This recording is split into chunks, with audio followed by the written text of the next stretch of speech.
ولعب الامريكان بكل الافنديه اللي على مسرح السياسي في مصر زي العرايس.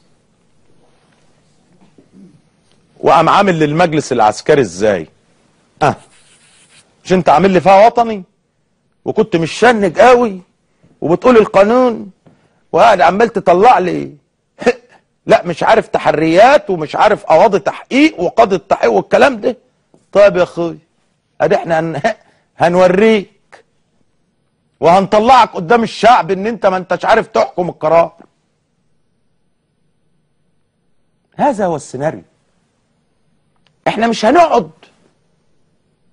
هنقعد شعب سايبين نفسنا ان الامريكان يتاجروا بينا، الاخوان يتاجروا بينا، الاحزاب السياسيه تتاجر بينا، كل واحد عايز يركب على كرسي الحكم يتاجر بينا.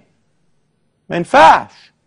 ده انا شفت حديث وانا قلت لكم قبل كده لعمرو موسى وحديث لاحمد شفيق، ناقص في حديثهم يضربوا تعظيم سلام كده لامريكا كده. قلت لا حول الله يا رب، اقسم بالله لن اعطي صوتي ابدا لاي مرشح رئاسه.